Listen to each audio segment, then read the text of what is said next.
Saya dapat pertanyaan cukup menarik, yaitu seputar mesin. Lebih bagus mana? Kita kalau mau pakai ball cutter itu yang impor atau yang buatan lokal yang menggunakan diesel. Pertama-tama, buat yang belum tahu ball cutter itu apa, itu adalah mesin yang digunakan untuk giling bakso. Kalau Anda biasa giling ke penggilingan, umumnya itu ada dua mesin yang dipakai. Yang pertama itu istilahnya grinder, itu untuk mencincang daging, jadi dagingnya masuk terus keluarnya biasanya lembaran. Terus yang kedua, ada mesin untuk ngadonnya itu yang bentuknya seperti mangkok. Jadi dia mangkok gini, ada pisaunya, terus berputar. Mangkoknya berputar, pisaunya juga berputar. Nah, alat kedua yang saya sebutkan tadi, itu yang disebut ball cutter. Kalau sekarang ditanya, ball cutter yang bagus itu adalah yang impor, mayoritas dari China, ada juga sih dari Eropa, atau yang diesel buatan Indonesia. Jawabannya sebenarnya adalah kembali ke masalah kemampuan mesinnya. Jadi kalau kita ngomong masalah bahan bakarnya, yang satu kan biasanya kalau impor tuh mayoritas menggunakan listrik, sementara kalau yang diesel itu kan pakai solar biasanya. Perbedaan bahan bakar ini sebenarnya tidak pengaruh. Dua-duanya bisa digunakan. Yang penting adalah kemampuan mesinnya. Dalam arti kemampuan mesinnya ada beberapa faktor yang kita perlu tahu. Sebenarnya ini sudah pernah saya bahas di video yang dulu. Cukup lama mungkin tentang mesin. Cuma nggak apa, saya rangkum aja yang singkatnya. Setidaknya ada 4 hal yang perlu Anda ketahui kalau memilih ball cutter. Yang pertama tentu adalah kecepatan dari mesinnya. Dari arti seberapa cepat putaran pisaunya. Itu yang pertama. Yang kedua, seberapa presisi jarak antara mangkoknya dan juga pisaunya. Jadi anggap ini pisaunya, ini mangkoknya. Semakin dia nempel, semakin mendekati, itu semakin bagus. Oke? Faktor yang ketiga adalah tadi sudah kecepatan, terus yang kedua presisi, yang ketiga adalah seberapa banyak pisaunya. Nah, semakin banyak pisaunya, itu seharusnya akan menghasilkan hasil yang lebih bagus. Terlepas pisau yang Anda pakai itu yang jenis tumpul atau yang tajam. Itu nggak masalah, itu cuma di hasil akhirnya saja. Baksonya nanti halus atau yang kasar, gitu doang. Itu yang ketiga. Yang keempat, perputaran mangkoknya sendiri, itu seberapa cepat. Nah, itu juga mempengaruhi. Kalau sudah seperti ini, berarti kan kedua-duanya bisa. Mau yang lokal diesel, mau yang impor juga bisa. Maka, hal yang harus Anda lakukan kalau memang Anda mau membeli mesin untuk giling ini tadi, yang nomor satu adalah Anda harus survei sebanyak mungkin tipe merek yang ada. Itu yang pertama. Yang kedua, kalau bisa Anda harus coba. Kenapa? Ini. Mungkin ya, ini analisa saya pribadi. Kebanyakan orang Indonesia itu agak mindsetnya itu mengagung-agungkan produk impor, tapi agak merendahkan produk buatan dalam negeri. Padahal, Anda tahu nggak, produk impor yang masuk itu juga banyak yang kualitasnya nggak bagus. Bahkan malah salah kecepatan nih, misalkan kecepatan pisaunya, kecepatan mangkok berputarnya. Cukup banyak yang mesin diesel, tadi lokal tadi, itu yang kecepatannya lebih cepat. Sementara yang impor malah ada yang lebih lebih lambat, lebih tidak presisi, itu juga ada. Makanya saya bilang tadi di awal, Anda harus survei sebanyak mungkin karena tidak semua produk impor pun masuk itu juga yang kualitas bagus, karena mayoritas kan ada harga ada rupa lah. Kebanyakan kalau kita memilih yang harganya murah, biasanya juga sebanding dengan kualitasnya. Kecepatannya nggak terlalu kuat, pisaunya nggak terlalu presisi, itu juga akan mempengaruhi.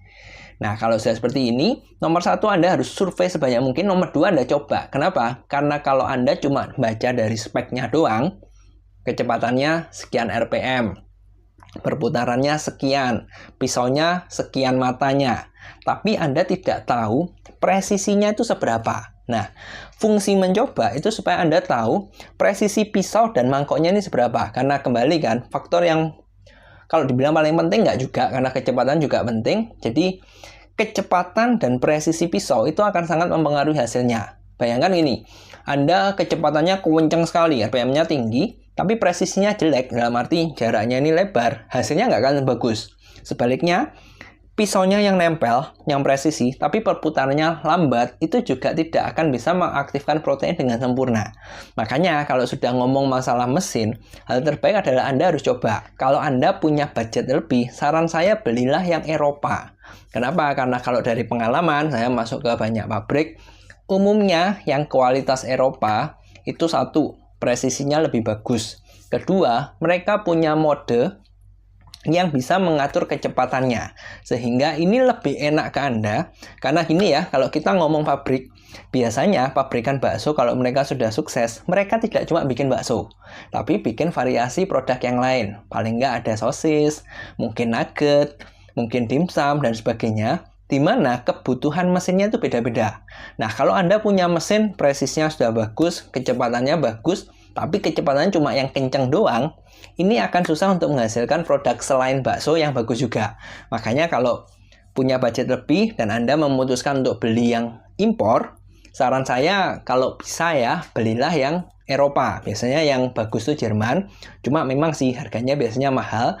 Tinggal menyesuaikan kebutuhan dan budget Anda aja. Kalau misalkan budgetnya terbatas, saya masih pemula, pakai yang lokal gimana?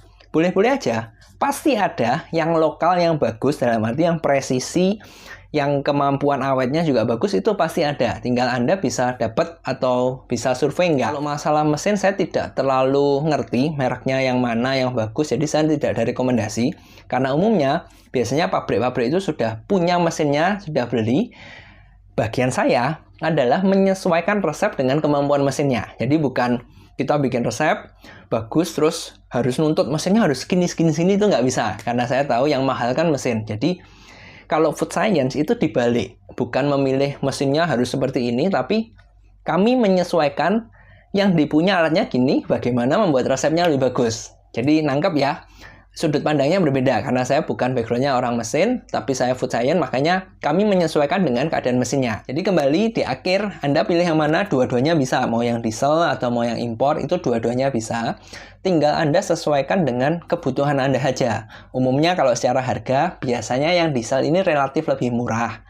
Terus, dalam arti gini, secara harga kita perlu membandingkan juga bukan kemampuan mesinnya doang, tapi kapasitasnya. Jadi kalau misalkan impor itu, ini saya ngarang ya, harganya misalkan 10 juta, kapasitasnya cuma sekian kilo. Sementara dibanding yang diesel, 10 juta sama, tapi kapasitasnya lebih gede. Nah, ini kan juga Anda perlu pikirkan, karena kalau kita sudah ngomong produksi, itu tidak hanya kemampuan mesin, tapi seberapa efektif dalam arti Anda mengatur hasil produksi Anda. Misalkan kapasitasnya lebih besar dan Anda rame, kemungkinan dalam sehari kan Anda bisa produksi bakso lebih banyak. Makanya hal-hal seperti ini itu juga perlu dipertimbangkan, selain mempertimbangkan kemampuan mesinnya yang bagus yang mana, kapasitas itu juga perlu Anda pertimbangkan. Terus yang terakhir, ini saya sempat ada pengalaman di salah satu pabrik, pertanyaan gini, mending mana? Beli satu mesin gede yang mahal, yang bagus sekalian, atau mungkin punya 2 atau 3 yang kapasitasnya lebih kecil. Nah, jadi misalkan budgetnya sekian ratus juta, mending beli satu yang besar sekalian, atau yang kecil-kecil. Nah, kalau seperti ini, jawabannya tidak ada yang benar, tidak ada yang salah, tergantung kebutuhan Anda dan planning Anda seperti apa. Kalau planning Anda, saya mau menghasilkan beberapa produk yang berbeda-beda dalam produksi sehari, mungkin lebih baik yang kecil-kecil. Tapi kalau planning Anda, saya cuma satu produk aja, cuma itu doang, jadi yang gede langsung sekalian, it's okay, terserah. Jadi tidak ada yang benar, tidak ada yang salah, dan jangan lupa, kalau Anda pilih yang mesin yang impor, karena yang pakai listrik, Anda perlu perhatikan masalah listrik. Nah, listrik ini kan juga hubungannya panjang. PLN, terus dayanya berapa, safety-nya gimana, itu perlu Anda pertimbangkan semua. Dan ini mungkin jadi keunggulan yang diesel, biasanya relatif lebih ringkes, nggak terlalu banyak yang dipikirkan. Cuma ya kembali, semuanya terakhir kembali ke Anda yang paling tahu kebutuhannya. Kalau secara kemampuan doang, ingat 4 tadi, 1, kecepatan pisaunya gimana, 2, seberapa presisi jarak antara mangkok dan pisaunya, 3, berapa mata pisau yang didapatkan, dan yang keempat, perputaran mangkoknya ini gimana. Bonus yang kelima, bisa nggak disetting kecepatannya. Itu faktor yang lebih penting daripada Anda cuma memikirkan mau yang diesel atau yang listrik nih.